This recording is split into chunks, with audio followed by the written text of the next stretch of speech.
Welcome to your daily focus for June the 1st, 2020.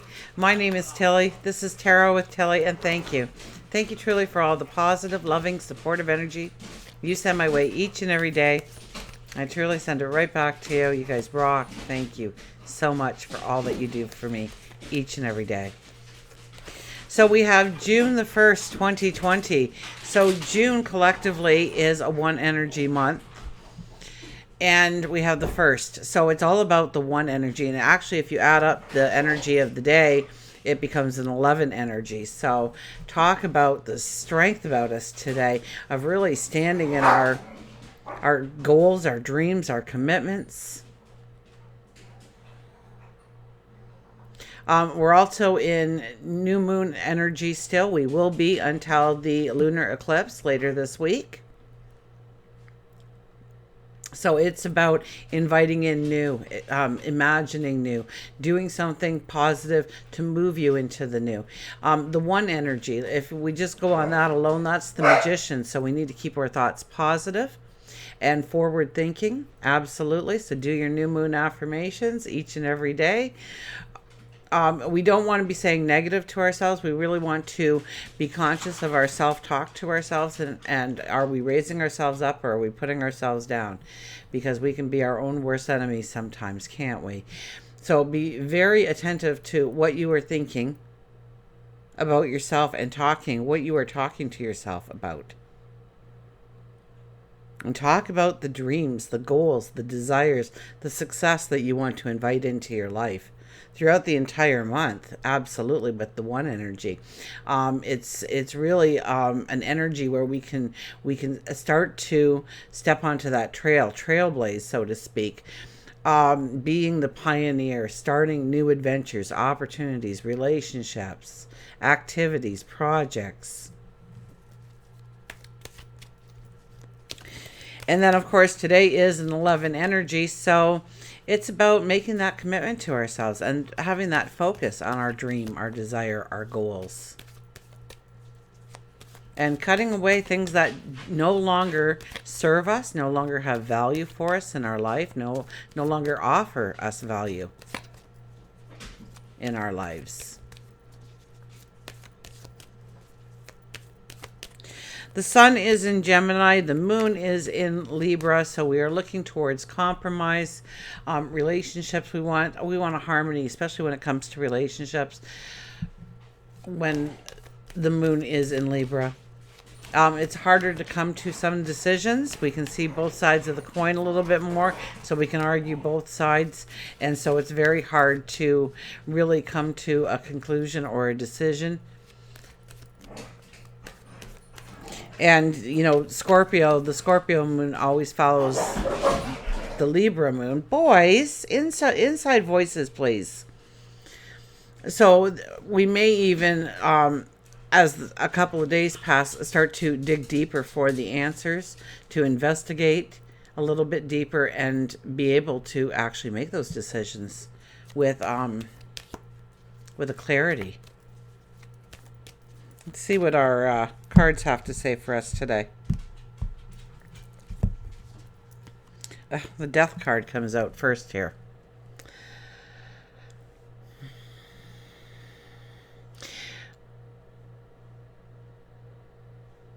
What holds you back? What is the fear? What is the anxiety? Name it today. What are you fearful of? Some people are afraid of success. Because if success happens, then what? And wow, maybe I should have paid attention to this a little bit sooner, because where would I be then?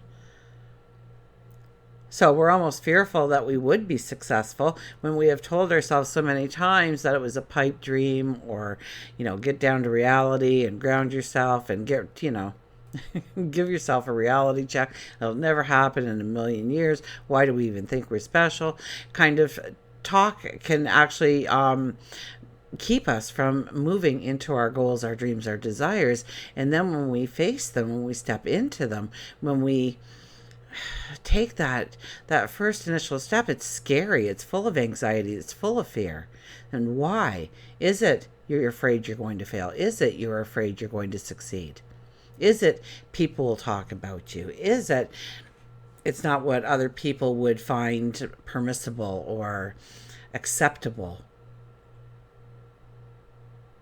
Or you've been doing something so long that, you're kind of at an age where you don't really want to switch tracks because you've worked so hard to get to this point. So, my goodness, going off on something new, it's easy to do when you're in your teens, right? But as we age, it gets a lot harder to step into the new experience. Maybe it's a lack of finances. Maybe it's a lack of energy. Maybe it's a lack of time. Maybe that's what gives you the anxieties, the fears. Maybe it's what's happening in the world right now. Maybe in your local community, maybe in your country, maybe in the world at large, where things are troubling. Things are tense. And so we take on that. So, I'm not one for the news. People ask me, do I know what's happening here? Have I heard what's happening there? And no, I try and block myself off from it, mainly because it weighs you down. It burdens you. Okay, the worst thing you can do for yourself is start your morning listening to the news, finding out what bad happened in the world while you were sleeping, because that sets the tone for the day. That sets the vibration for the day. And so you're already weighing yourself down. So, yes, we want to be informed, and so we will listen to the news, but as little as possible, please. Don't invite it in, especially first thing in the morning. What holds you back? What doesn't allow that inner child to fly, to be free, to feel liberated, to feel strong?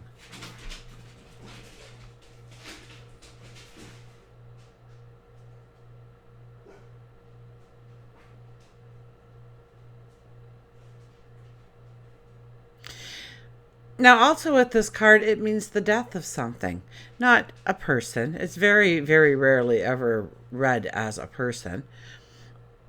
It's usually a situation that no longer serves you, a situation that weighs you down, burdens you, so that you can look at it, so that you can get clarity on it, understanding. Gemini is a beautiful month for communication, so talk to a mentor or somebody with knowledge, a professional perhaps, a best friend, a confidant, about what you want to step into, who you want to become, what you want to create, what you want to transform, what you want to ascend to. We have the Seven of Swords. This is a card that tells us not to be too trusting of anybody else. And we have such a strong one energy of the independence. You really have to make your own decisions. You really have to come to your own truths. And if somebody gives you their word for something, I really wouldn't put all my eggs in one basket, so to speak, with their promises, because something could happen in their life, and it doesn't need to be intentional. It can be very unintentional that they couldn't live up to their word on something that they promised to do. And don't be too trusting with your story to too many people right now. Don't put yourself out there. This card kind of says that you kind of have to watch your back to some point. And I think it's like a couple of years since I've actually read the card like this. So, and since it's a Monday, I would have to say throughout the week, we may have to take that step back and really think about what we are saying, what we are doing, and why we are saying, what is motivating us to say those things, have those actions.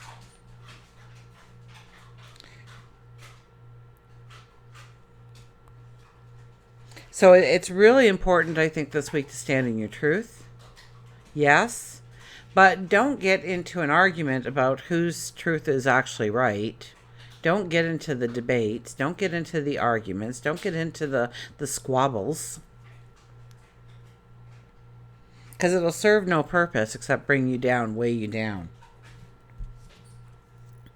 And look at this, the King of Pentacles is back.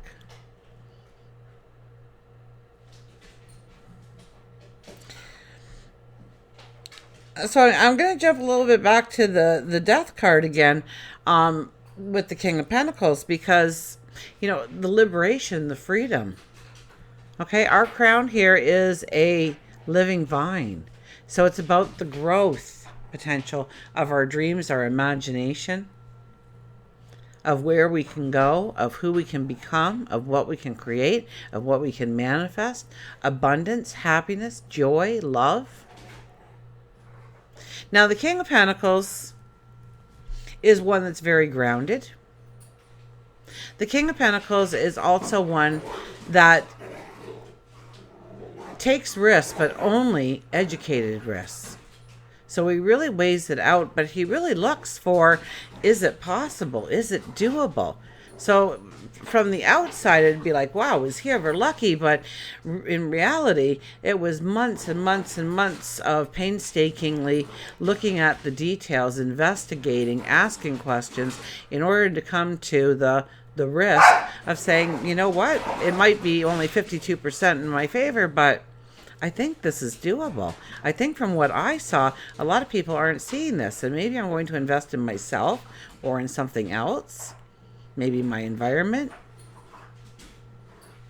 in my family, in my spirituality, in my health and well-being, in my routines, in my job, in my career, in a way that nobody's really thinking about it.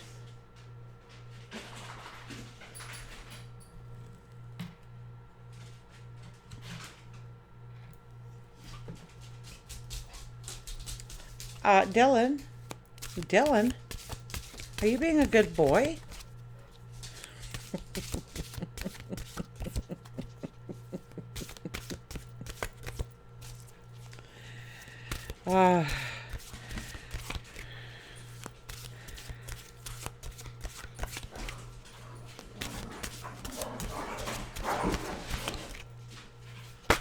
They are having fun. I promise you, they are having fun.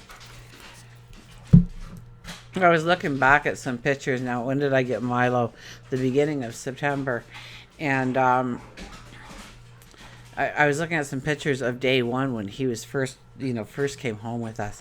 And the poor guy, he was in that shelter for a good month after coming from a very abusive situation, like in a very abusive situation. And he was so full of anxiety. He couldn't even keep food down anymore. He was wasting away to nothing. You could see his hip bones. You could see every rib. Poor guy. And anxiety will do that to you. It will eat at you. It will wear you down. Now, a little bit of happiness in his life, a little bit of structure in his life, a little bit of balance in his life. Best friend for him out of nowhere. And, it was kind of funny because they kind of said, we think he's, and it was Boxer Lab. But now that he's actually at his weight, we've found out that he is more than likely Mastiff Lab. So, and he is a big boy. He really is. Let's see what our mystical wisdom card. Oh, letting go, learning to let go. What do we need to let go of? What no longer serves us? That's really the 11 energy, the justice energy, telling us to just let it go. See what happens. Nothing is forever.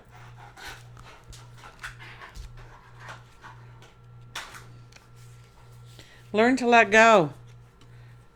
Life is constantly changing. Nothing ever stays the same. People come and then they go. Some exit quietly without you realizing it, and some go with a loud bang. In the constant flow and changes of life, we get stuck with unhealthy habits, unhappy relationships, unrewarding jobs, unrealized dreams, and the list continues. You may have created an unhealthy attachment or bond to something or someone that no longer serves you in a positive way. You have the courage to acknowledge the situation and know that change needs to happen. It also brings with it newfound freedom and spiritual growth. So it brings the newfound freedom, the liberation in, by understanding what has to go, by what we need to let go of. The mantra: I am ready to free myself from situations that no longer serve me. And sometimes it's good to talk to somebody, because sometimes we can't see ourselves the way other people see us. And so we could learn something about ourselves, so long as you're okay with a little bit of criticism.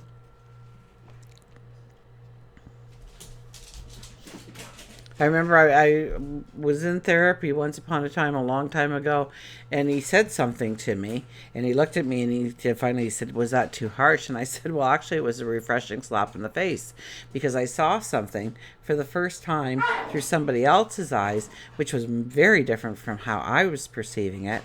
And once I looked at it through his eyes, it changed everything. It changed the perception. It changed the dynamics. It changed my understanding of what I could do and what I couldn't do in the situation. So I am ready to free myself from situations that no longer serve me. Indoor voices, boys. Indoor voices.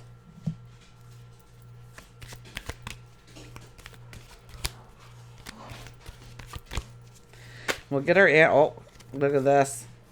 The peacock flew out. No pun intended. Strut your stuff. Strut your stuff with the peacock. Dylan, don't tease. He is the instigator usually. You'd think that'd be the big dog, but it's not. It's so Dylan. Beauty, confidence, foresight, and clairvoyance. Never bend your head, always hold it high and look the world straight in the eye. Peacock is completely aware of his beauty and wants you to work on believing that you too are beautiful, inside and out. Peacock believes that you have lost confidence with your inner or outer appearance. Oftentimes, to regain that confidence, you have to fake it to make it. It is then that you push yourself into a vibration, which is true self. Peacock may have come into your life to show you that you are coming into a new spiritual growth path, and it may be time to begin on working on getting certified in Reiki, quantum touch, take a tarot class, take a meditation class. If you're feeling less than beautiful, embrace Peacock and allow him to help you strut your stuff. And that's very short and very sweet. Something popped into my head and I didn't say it right away. Oftentimes, to regain that confidence, you have to fake it to make it. And so many people are self-isolating right now, or we're going out very limited. And we figure we got to wear this mask, or so we don't do a lot with our parents. You know, one of the best ways to kind of start to help to pull yourself out of a depression is by getting ready, like putting on your Sunday best, so to speak, and you know, just doing it all like you've got a real mission. It's an important interview today, or, you know, and dress that way, and you know, hair, makeup, accessories, whatever you do, trim that beard, guys, you know. And so when you look in the mirror, you get the sense that you're ready for success. You see your beauty a little bit easier. You see your life line, your light. You see the twinkle come back into your eyes. And people treat you differently. People treat you differently when by your appearance. So if you want to be treated really well, then make sure that you are the best being that you can be, the best you can be, stepping out into the world each day, even if nobody sees you. What's that thing where you get all dolled up, nobody, you don't see anybody, and then you try and sneak into the corner store in your PJ pants and you know, a hoodie on or something, and you see everybody. So always, you know, so one of the ways to raise your energy, so strut your stuff, okay? Put on your Sunday best, get out of bed early, set that alarm, act like you've got a mission, even if you're self-quarantining for the day. act like you've got a mission anyway, and motivate yourself by the simple action of being the best you can be. Until we meet again, remember, I do love you.